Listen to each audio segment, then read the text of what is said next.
Hi everyone. This week I wanted to talk to you about keeping up with your spiritual practices or your well-being routine throughout the work week. Last week I emailed the people on my subscription list about how that was something I struggled with when I was in the corporate space. And I heard back from quite a few people saying that they also have that same struggle.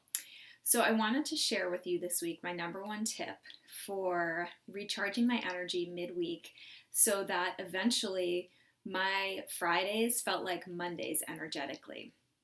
And let me talk to you a little bit about my pattern. So Monday, I would start out feeling plenty of energy for the week, excited, enthusiastic, and I would be eating healthy and I'd be staying away from the bad stuff in the office like gossip and donuts and all that other stuff. And somehow by Friday, it would be completely different. I'd be like, all right, hand me that donut, and what were you saying about so and so? Because I was exhausted from the work week. And as my energy went down the drain, so did my willpower to abstain from some of those things. So I knew I wasn't going to be in corporate forever, and it was something that I really wanted to address because I didn't like how it made me feel, and I knew there had to be a better way. So I kind of stumbled into a solution that completely worked for me and totally changed how my Fridays felt, which is what I want to share with you. So at first I started thinking about, well, what can I do differently during the week while I'm at work? And actually I found that the breakthrough had nothing to do with that, although there were some changes that I made that did help, which I'll share with you at a later point. The biggest breakthrough came when I actually did something outside of work, after hours. And what it was sitting down for 60 minutes on the night that I felt during the day that my energy was starting to fade. So for me, that was Thursdays. For some of you, it might be Wednesdays, but Thursday was that day for me where I really felt I was starting to pull. My energy was slowing, my motivation was slowing down. So Thursday nights, I would sit down for 60 minutes in my cozy chair and I would do a 60-minute meditation.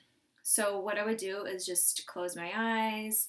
I'd light some candles beforehand, spread some healing stones around, and get a comfy blanket and sit down in my chair, close my eyes, and just connect with my breath for an hour and allow my body, my mind, my spirit that time just to rewind, relax.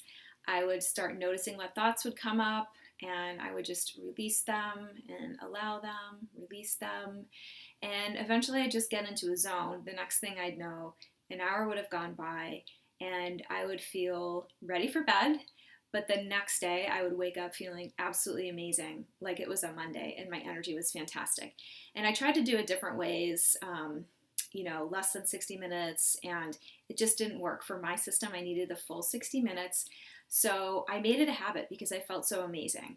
And instead of, going to happy hour or, watching too much TV, I made the commitment to maybe, go meet friends for a little bit or maybe watch, an hour of TV. But then really spending the time doing that 60 minutes, giving my body that gift. And what I got back in return was simply amazing. So try it out for yourself. If 60 minutes of meditation seems like way too much because you're new to meditation or because you've only been doing it for a little bit, play some music in the background, or you can download a 60-minute meditation. There's tons of them for free on YouTube, or sometimes some of the meditation apps have free ones too. And then if that seems absolutely impossible, you could also go to a restorative yoga class, which is along the lines and will totally help you, as the name says, restore your body, mind, and spirit. So that's all for today. Let me know how it goes. Talk to you next time. Bye.